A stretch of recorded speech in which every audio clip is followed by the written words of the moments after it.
Hey, KAWP listeners.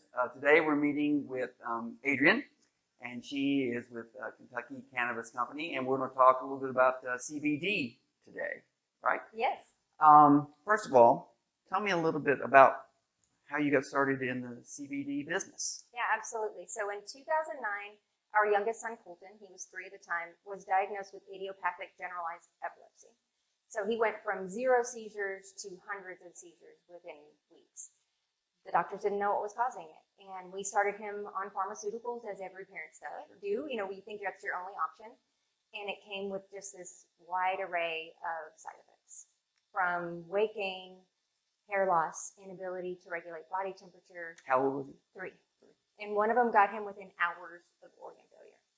And so we just wanted our son back. We, of course, absolutely wanted the seizures to stop, but we didn't want his quality of life or who he was as a little person at that time to be diminished as it was. So we started looking into other options. We looked into the ketogenic diet. We started researching and seeing what we could find. Well, at that time, people were moving their families to medical marijuana states, and they were looking for cannabis or marijuana that doesn't get you high. Right.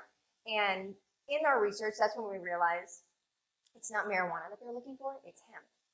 And so we started lobbying here within the state for the legalization of hemp.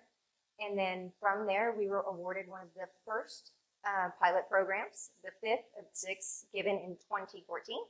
And the only one growing for cannabinoid research or for CBD at the time. Okay. Cannabinoid. Yes. What is that? Cannabinoid, it's a naturally occurring compound within the cannabis plant. So there are over 100 known cannabinoids within the plant, THC being the most popular one. Now CBD is probably maybe putting a little shade on CBD because that is where all the excitement is. But more and more people are looking towards the other cannabinoids. They do have therapeutic properties or benefits to them, and they can benefit each other. They can work synergistically, but CBD is the one where people pretty much focus the most on right now. So that helped your son with his seizures. Yes. And how does that work? How does that help? So CBD has been studied to help with a wide array of conditions. A lot of neurological conditions. Actually, the government holds a patent on it.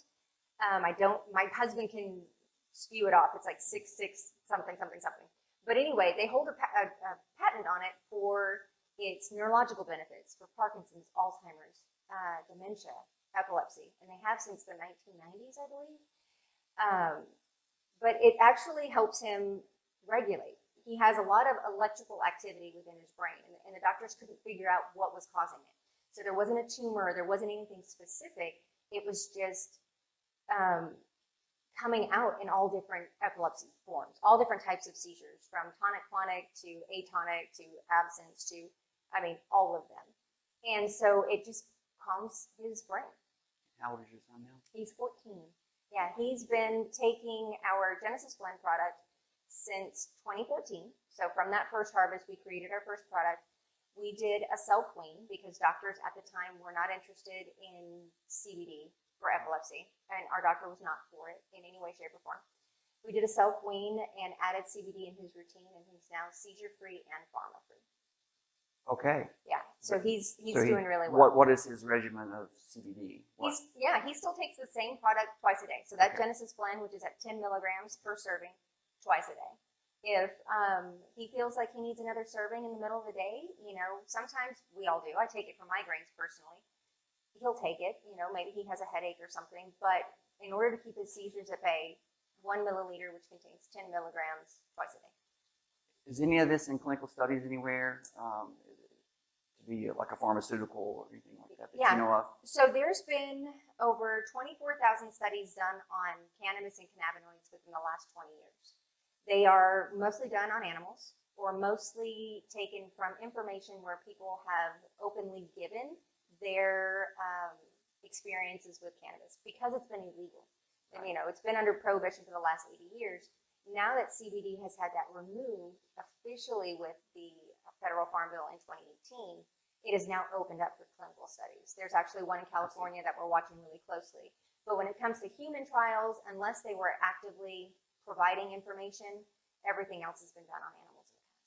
Okay, so within your product on people, we can use anecdotal evidence. So generally, it helps with anxiety. It can help with other neurological conditions, or are there things that I'm not mentioning that it helps with as well? It sounds like snake oil when you talk about it, but yes. So what we've seen is anxiety, neurological conditions like the ones I just mentioned, migraines. It also helps with fibromyalgia, Crohn's, IBS, anything autoimmune related, inflammatory related, pain, anxiety.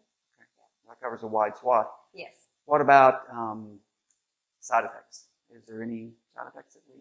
So what we've seen is a pharmaceutical interaction, and it's all in how it's processed within the body. So CBD is processed through an enzyme called cytochrome P450.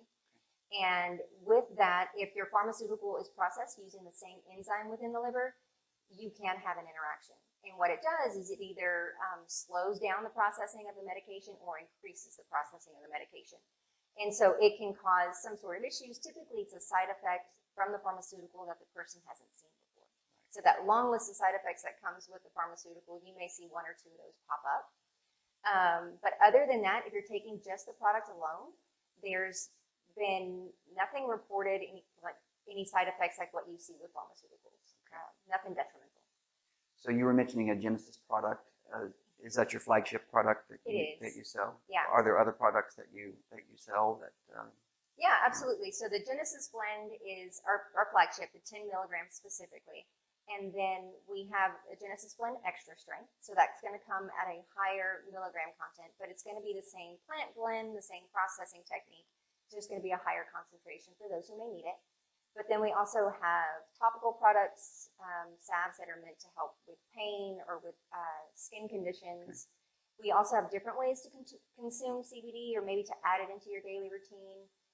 CBD-infused honeys, which typically are really beneficial or helpful when introducing it into the elderly community. But I would say those are probably the core. We have soaps and lotions and different things, just the overall benefit of CBD, but from a therapeutic standpoint, the Genesis blend in multiple sizes and in 2 concentrations. So you are primarily interested in the CBD from hemp, but hemp has other uses as well, but you're primarily interested in the CBD, correct? Correct. Do you extract the oil yourself? Does your company do that, or how does that work? Yeah, we do. So we're vertically integrated. So we farm the plants, we harvest it, we extract it, and then we bring products to retail. So our plants are specifically grown for bloom producing, for resin producing. So they're going to be stockier. The stalks of the plant are not going to be meant for fiber. So it's not like we can multi-use the plant. Okay. It's going to be, they're going to be really thick, almost trunk-like, and that's meant to pull up all nutrients and water and everything else to produce and to be able to actually support the weight of the bloom as it grows. Because from the bloom, there are these sugary crystals, and they're called trichomes. And the trichomes are the cannabinoid and terpene making machines.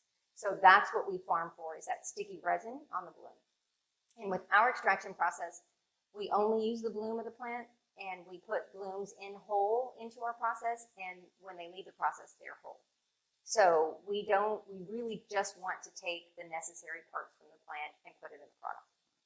So when we talk about organic farming, that's a word that gets thrown around a lot, but you are farming the product locally, you are processing it locally, and then your packaging and marketing obviously is done locally as well. But is your product organic in the fact that how it's grown? How it's made, yes, absolutely. So we don't use any pesticides on our products.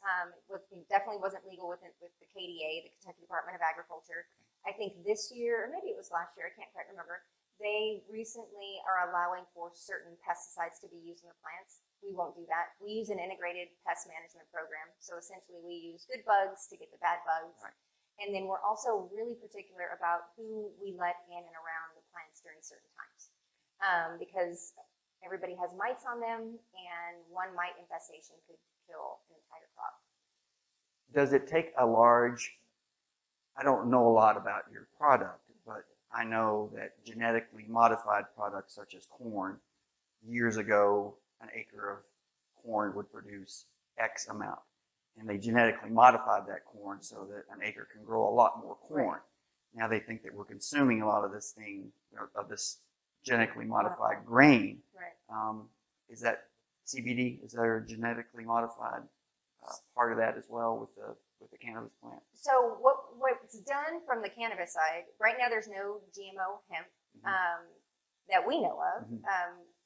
What is done is on the breeding side, so we'll breed different varieties in order to highlight certain attributes within the plant or phenotypes within the plant. Hemp is naturally anti-pest to some degree, so they're antimicrobial, yes. So the acidic cannabinoids that are in the plant, the terpenes and the cannabinoids will sometimes deter some of the plants from certain infestations and such. Some things, it just doesn't happen. But so people are looking towards breeding more so than genetically modifying. Gotcha. When it does come to genetically modifying, what we're seeing is they're trying to get away from plants that contain THC, and it's something that we honestly disagree with. The THC found in hemp varieties is non-intoxicating, but it's an important part of the plant, and it's an important part of the product for the success in the individual who's consuming it. So this started as trying to find a help for your son. It's turned into a business. Right. Okay. Tell me a little bit about the business. Where do we buy your product if we're looking for the Genesis blend? Is it sold locally? Is it sold nationally? How's that marketed? So we do have a website, so bluegrasshempoil.com. You can find our products there. In Lexington, we have a retail store location. It was actually the first CBD store in the country, and that's off of East Reynolds Road. Then we have a new retail location, which we're opening, which is open now, but it's going to be at our combined campus where all of our processes will take place, and that's in Midway, Kentucky. Okay. And then we also have a third location, which is in Spokane Valley, Washington. Okay, yeah. Great. A little bit about CBD and how you determine the strength of what, because people see the milligram strength on there and they want to know how much should I take. Is there a general rule about the strength of the product versus what you should be taking, or is that something you should discuss with somebody, a doctor or something like that? Well, we always recommend that you talk to your doctor or Right. pharmacist, especially if you're taking any kind of pharmaceuticals. That being said, we started with the 10 milligrams. 10 milligrams is a really low serving size to start out with. And studies have shown, and cannabis doctors will agree with, and they actually push it too, starting low and slowly titrating up is the best way to go, particularly with cannabis. What we see on this side, though, going from a pharmaceutical mindset to a hemp mindset or cannabis or CBD mindset, we always think more is better. Nobody's pain is as bad as mine. Nobody's headache is as bad as mine. Nobody's epilepsy. So I need more. So just because you typically, as an individual, do need more of a pharmaceutical product does not necessarily mean that the same will apply with a hemp product. So we recommend everybody starts low and slow. And then over time, slowly titrate up 5 milligrams. And stay consistent on that for another 2 weeks. And then slowly increase if you feel like you need a little bit more. But there are a lot of products on the market that have just crazy milligram contents. And I think that instead of educating the consumer on the benefits of starting low and going slow, and actually how it can actually be detrimental to start very high to their CBD success, they're more interested in selling a product. Okay. They're more interested in selling a product. Detrimental in what way? So you can actually tax the cannabinoid receptors within the body. Okay. So taking too much can be an overload to those receptors, and those receptors will just shut down. And so at that point, a lot of people will stop taking CBD and they just say, forget it, it doesn't work. Then maybe a couple months later, their friends encourage them to try a different product, and maybe they will start low and go slow, and they'll actually be able to see the benefit of what it is, of what it can actually provide. Is Kentucky a good place to grow this? Because I've always heard that, Eastern Kentucky has a perfect environment for marijuana. So is Kentucky just generally a good spot for this? Yeah, it's a good spot. Kentucky is a great place to grow hemp. It does have historic ties to it, but hemp will honestly grow anywhere. We see it come up in certain parts of the property where we didn't intend it to. It can be rocky, and you'll see a little hemp plant pop up. That being said, yeah, I think that this is a perfect place for it. Kentucky should go back to leading the way that we started out in 2014. We actually hit the ground running, and I think if we can get the right leadership in office, we can really push this industry forward. What's hindering it? What's hindering it? I mean, what are some of the things that are the hurdles that you're trying to get over? So right now we fight the 0.3% THC quite often. So 0.3% THC is the federally allowed legal limit of THC in hemp or cannabis plants. So what they're trying to convince everybody is that intoxication starts at 0.4. Well, it doesn't. 0.3 was an arbitrary number that was decided by a Canadian scientist years and years ago, who has since come out and said it was a random number. It really does not define hemp or the differences between hemp and marijuana. It's funny how so many of those things happen. We need a number, Yes. so we're going to assign it a number so we have a place to start from, but then that number just seems to stick there. Well, absolutely, and you can't get it to change. And when you're producing and trying to cultivate resinous plants for the purpose of CBD, you need to have an increased level of THC. THC is going to be that secondary cannabinoid within hemp. So your predominant one is going to be CBD, then your second one's going to be THC, and then come all the other cannabinoids. If you have very little THC, then you, by definition, have very little other cannabinoids. Well, we know that they work synergistically. We know that they have benefits in and of themselves that science is just starting to realize. So we need to allow them within the plant. As long as you have more CBD than THC, you're not going to have that intoxicating factor because it negates it. And so right now what we're trying to do is just get them to understand, let's increase it because farmers are cultivating, they test over that 0.3%, their crop gets burned. They have debt service that's tied to this. Their farms can... That doesn't make sense. Right, absolutely. Their farms are going away and they're looking for new ways to be able to support their family. Kentucky farmers need this income, and right now we're not setting them up appropriately for success. It costs money with permits and everything else, and then at the end of the season, all their hard work could go up in flames. So there is, in my understanding, marijuana for medical purposes is very beneficial for people who have issues with nausea, perhaps caused from chemotherapy or taking a cancer-type treatment. My father passed away, and he had to take chemotherapy, and he was always very, very sick. And you go to a doctor, and the doctor, his oncologist, said, there's pretty strong evidence that if your dad could have some marijuana, it does two things. One, it might help with the nausea. Number two, it might help increase his appetite, both of which we needed to happen. Right. But they would kind of look down and say, but I can't help you because here in Kentucky, there's no way to legally prescribe anything that can help your dad.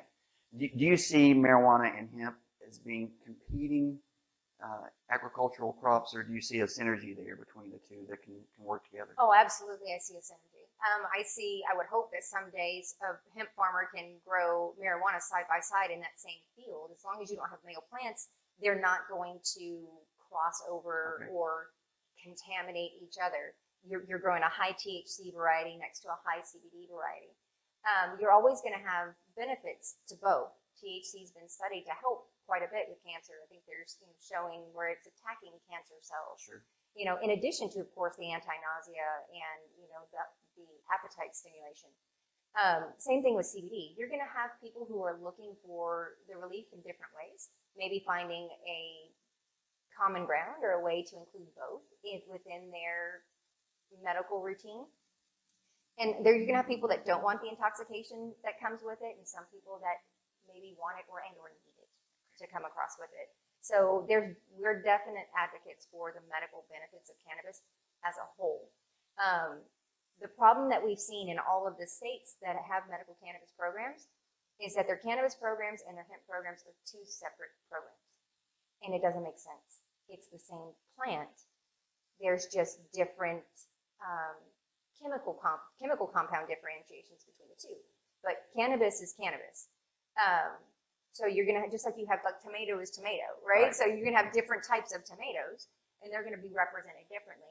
When you put a resin-producing CBD plant next to a THC-producing plant, you can't tell the difference.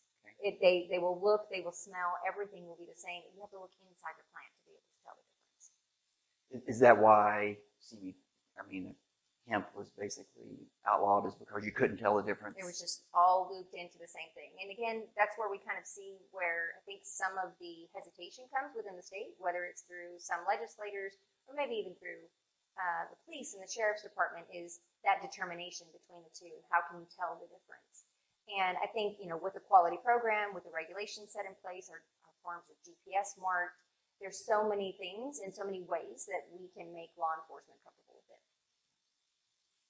I know you're not here to predict things, but do you see that as something evolving going forward in Kentucky where medical marijuana will be legal in this state? I think eventually, I think there's 33 states now that have a medical cannabis program, maybe 18 that have recreational. I think the tides are turning. I don't know that this is the year. However, if it does pass in Kentucky, I really do hope that it is a good piece of legislation. I would hope that it's a comprehensive cannabis bill that will combine hemp and marijuana programs together. We shouldn't be burning hemp but selling marijuana. It makes no sense from a farmer's standpoint that you're going to allow this, but you're not going to allow this to be slightly over just because of what program they're in. It's ridiculous.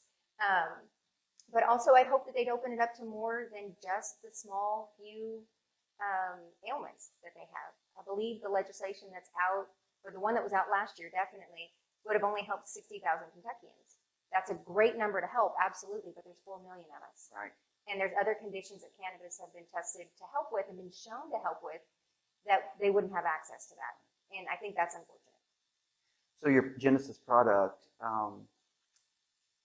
how do you take it? Do you mix it? Do you drop it in under the tongue? How does we recommend dropping it under the tongue. So sublingually is going to be the best way to consume it.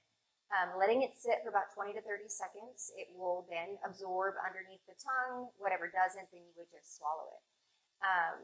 It gets in the system probably about 15, 20 minutes. People report feeling an overall feeling of calmness or maybe mental clarity.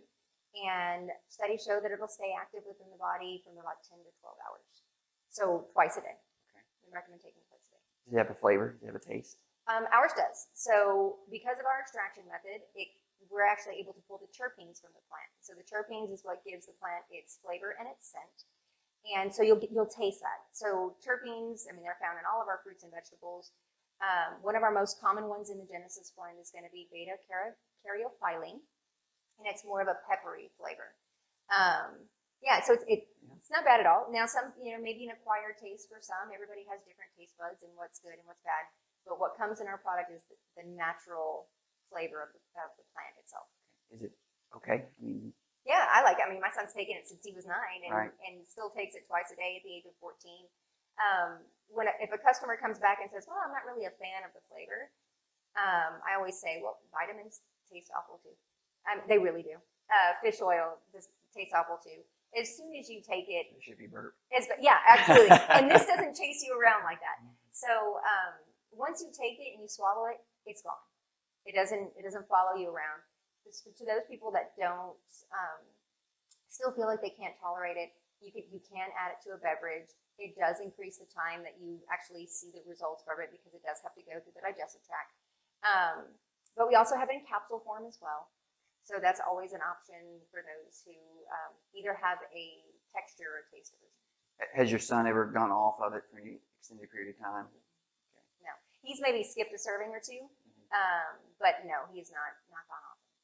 Do you have any other evidence that people will write in and say my son was having similar issues and it helped my family as well? Do you get those testimonials too? There's a family out of Cincinnati, and their daughter, I think she's 6 now, similar situation, was having seizures, and they started her on our product, and she's doing fantastic. And she was actually able to wean off of all of her pharmaceuticals. Not every family is going to be as lucky. Some people don't achieve complete seizure relief with it, but they do see an improvement in the quality of life. And that is good too, right? So even with seniors, we had an 85, 86-year-old gentleman who was taking it for neuropathy, and he would say that his pain was a big bell, and he'd go from a 2 to an 8 to a 5 and that was most annoying to him. He couldn't handle the big swings. So when he would take our product, what it did was it cut that top of the bell off. And so he stayed at a constant 3. To him, that was a huge Sure, quality of life absolutely. improvement. It didn't get rid of his pain altogether, but it definitely helped him live just better during his last days. I can imagine to be able to be in a business like this where you're actually helping people, that's got to be pretty fulfilling. Oh, absolutely. What I miss is when we used to work out of the back of the store. Yeah. When we were building our business, we had our administrative office in the back of the store, and we could hear everybody coming in, and we could hear their stories. Now, I make sure that I get in the store at least once a week so that I'm hearing and being able to communicate with those customers, and then we ask that our retail sales associates share those to other parts of the business that have never been able to have that. Our extraction and our cultivators, Right. they've never been around the consumers, but it does. It motivates the entire team. What's your plans going forward? I mean, what's kind of the big picture for you guys? Yeah, so we definitely want to continue providing high quality products. We still do research here on our side, whether it's on the cultivation or even on end products, trying to create products that consumers are looking for that are going to be beneficial. We don't create products for the sake of creating products or for the fad of it. There's a lot of novelty products in the market that we just won't participate in. But we just really want to keep following the science, or actually leading the science in some cases, and producing quality products that people see really popular. I've always heard that the extraction process is expensive, and that's why some CBD products are fairly expensive. Is that true? Or there are some extraction processes depending upon the investment that you kind of put into them. There are 3 common ones that people are typically doing. There's a CO2 extraction, there's an alcohol extraction, and then a hydrocarbon distillation extraction, which is what we do. Mm-hmm. We're the only hydrocarbon distillation company, I think, east of the Mississippi for sure, and the only hydrocarbon distillation hemp company producing extracts that way. And we feel strongly that that's the best way to produce. Are you a privately held company, or you have privately held? Yeah. We're privately held. Started this, with, I think my husband says $1,000. So he and the other founder, Dave Hendrick, when they were awarded the pilot program in 2014, we were going to farm it on our land up in eastern Kentucky, but we actually found another small family farm who was actually almost going to close their doors. And so we put the cultivation there and actually helped revitalize that farm. They're still growing today for their own means. And we moved then at the end of that year into Lexington and to surrounding counties. But yeah, it's definitely a crazy story. Yeah, it's a great story. Kind of living on the side of a mountain in a trailer growing hemp. Yeah, it kind of sounds nefarious, but it was fun for them. Have you ever thought about putting that in something? You said you could take it with some beverages. Have you thought about infusing things, like infusing water with CBD infused water? So like we that? don't. So our product is full spectrum, and it's also oil based. Okay. So it wouldn't emulsify within the water. Right. So typically the CBD waters that you see, they're created with an isolate, which is that white powder, and it's only that single molecule of CBD. So you miss the synergistic effects of the other cannabinoids that are present in the plant. So when we're talking about people who are looking to maybe experiment with CBD, then that also matters what kind of CBD you're getting. Yeah, absolutely. So and this is actually the best because you're getting everything, whereas some of the others, they distill it down to a part of it where you're not getting the entire benefit of the CBD, right? Correct. Okay. And so an isolated form of CBD follows the Western pharmacopoeia mindset of that single molecule at that single point of contact. And what happens with that, and studies show this, it's not just me saying it, but that people will typically generate a tolerance to it. So you do have to increase over time when it comes to that isolated product.